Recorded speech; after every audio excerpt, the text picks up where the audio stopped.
By the 12.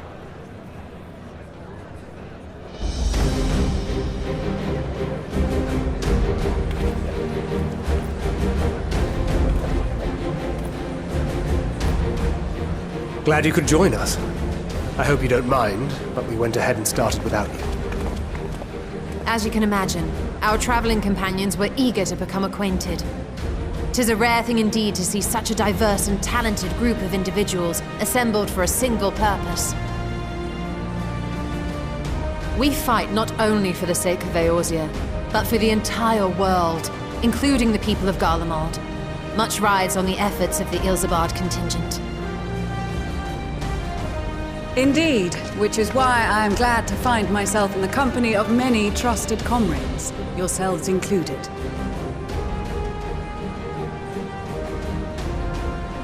Lucia! I have come at the behest of Lord Emmerich, who has honored me with the role of Ishgard's representative. And for the good of all nations, not least my former homeland, I am determined to see this mission through to its end. We have a hard road ahead of us, but walk it we shall, together.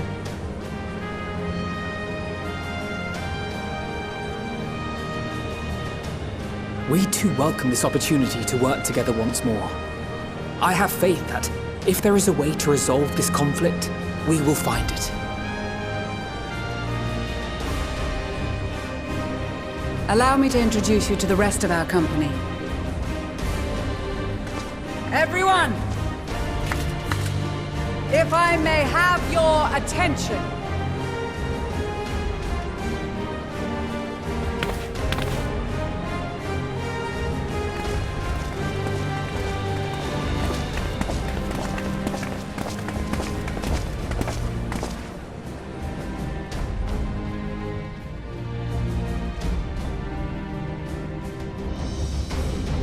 Might I ask you to speak first?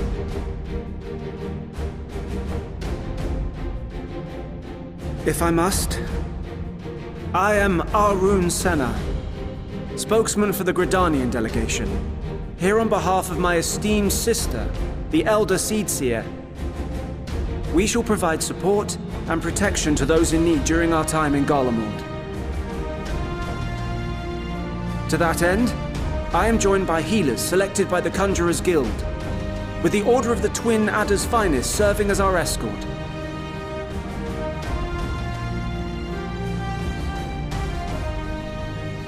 Of course, with an experienced white mage such as yourself accompanying us as well, those requiring more involved treatment will be in safe hands. Raya O sends her regards, by the way.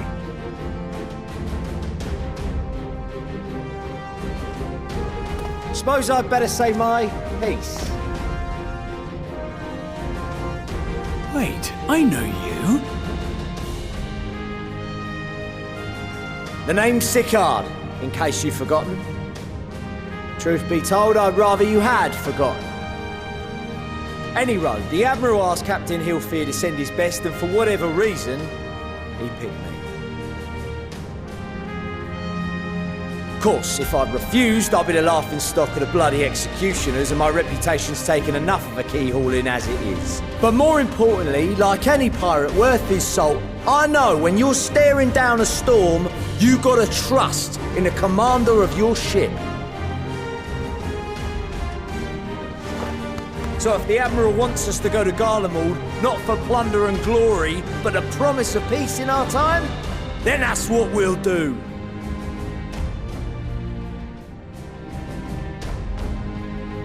Since we all know how much the Empire loves its steel, we thought we'd bring along a few smiths to make the most of it.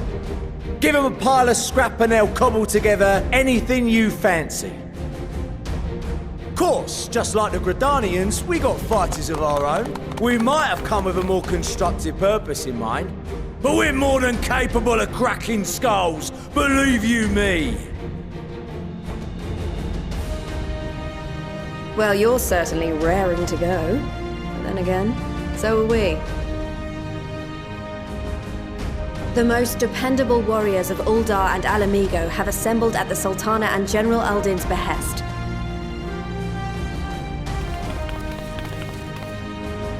If Garlemald has truly fallen, then the whole place is likely to be crawling with Telophoroi. We'll need plenty of troops to clear and hold a path for others to follow. That's where we come in. Naturally, Marshal Tarapin and I will be leading from the front.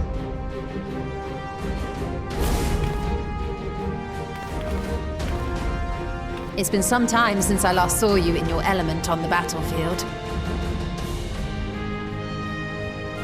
From what I've heard, you've become pretty fearsome yourself. Master Matoya? The Avatar of Destruction?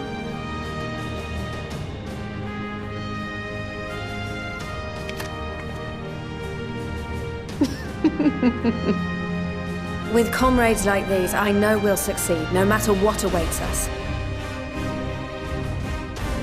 And then we might finally get a chance to enjoy a good long rest. But until then, let's give it our all.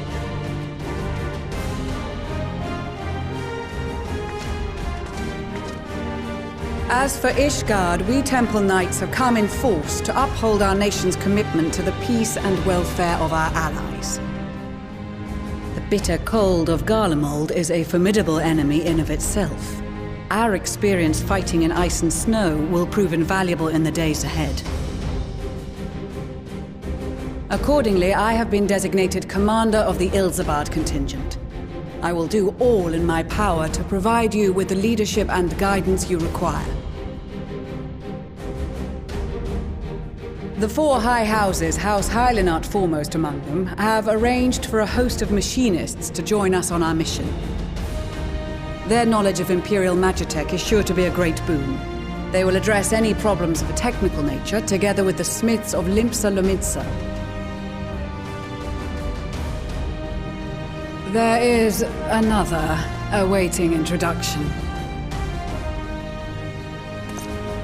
Lord Emanolain! Ah, yes. Emanolain de Forton, at your service.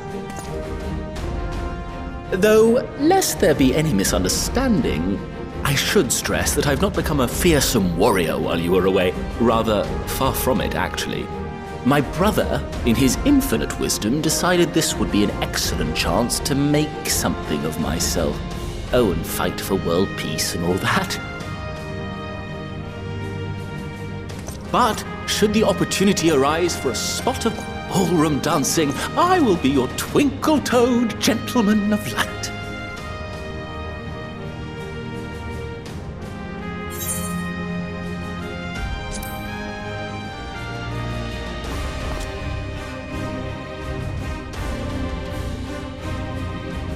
Huzzah! I cannot wait to regale Honoroa with my tales of derring-do. I believe that concludes introductions for the Grand Company of Eorzea. Our allies from the Eastern Alliance were due to arrive some time ago, but it would appear they have been delayed. Would that be the shinobi of Doma? Actually, they've been tasked with relaying messages back and forth between the various Eastern nations. According to Lord Hien, however, an equally capable company of warriors has been sent in their stead. Out of my way, you preening fool!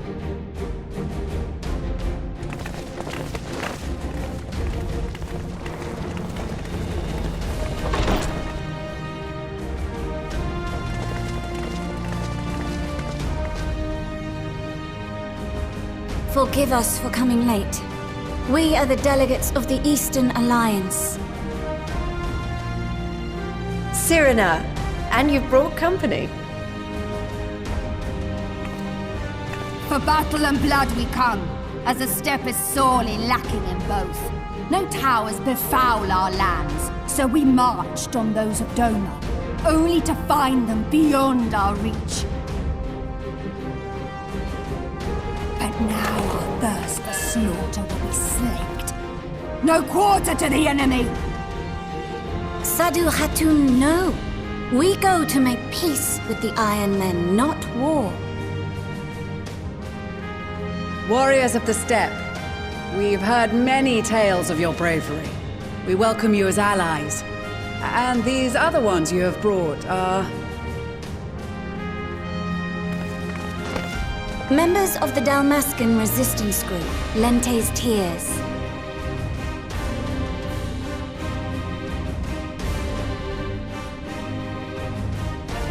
And the Bosnian resistance. Between them, they have a wealth of experience in espionage, and are particularly adept at infiltrating Imperial facilities, which is fortuitous, since Garlemald's domain is so vast that I could never hope to handle reconnaissance duties all by myself. Dalmasca, Bosnia, Alamiga. All lands which have suffered the tyranny of the Empire. I would never presume to question your motives. Nevertheless, I must reiterate that our goal is to aid the victims of the Telophoroi, the common folk of Garlemald. And they are victims, make no mistake. Though I understand that many may struggle to see them as such.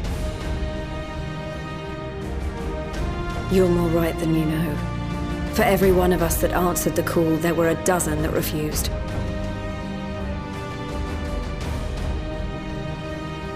Not only in Alamigo, but everywhere we went. And who could blame them? The Empire's always been the enemy. But after seeing what we've seen, fighting and working against and with Garleans, there's no denying the simple truth. They're just people. No different from you or I. They've got their share of liars and murderers, but so do we. So do we all. Fordola, who once swore herself to Garlemald, has proven herself a trusted ally time and time again. Every Eorzean here knows Cid Garland, the Imperial defector who shared with us countless technological wonders. Gaius bloody Baelsar himself is working to help rebuild Werlid, a nation he once conquered. So you can believe me when I say that every fighter here understands and accepts that the Imperials are not monsters and are deserving of help. Or at least that they were able to put aside their feelings for the greater good. It won't be easy, but we're all determined to make this world a better place.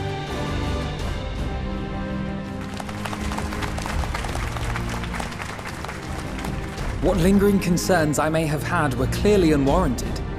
I agree with everything you said wholeheartedly.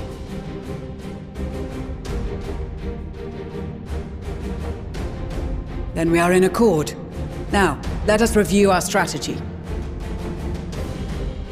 To reach the Garlean capital in northern Ilsabard, we must cross the central mountain range. Fortunately, Garlond Ironworks can provide aerial transport, sparing us this most treacherous part of our journey. However, attempting to fly any closer to Garlemald would attract the attention of the Telophoroi. As they appear to have seized control of the majority of the Imperial military, we must assume that includes its fleet. In addition, Garlemald possesses devices that can interfere with airship navigational systems, further discouraging an airborne approach. Given the circumstances, the closest we dare deploy our contingent is an area between the range and the capital, the Magna Glaciers. From there, we must travel the rest of the way on foot. We will also need to bring the airships with us to ensure we can withdraw with haste. Although much of the terrain will be blanketed in snow, we should be able to make use of local roads and shipping facilities. The vast ice field will afford us an unobstructed view of the surrounding area. On the other hand, it will also allow others to easily spot us, so it is imperative that we only make camp in positions where we can easily defend ourselves. And the airships, which must be kept safe at all costs. We cannot account for every possibility, so we must be prepared to think on our feet. We will be tested. Sorely tested, I expect. But for our homes and for our people, and a people not our own but in need, we will succeed. Spare no effort in your preparations. Once we depart, there is no turning back.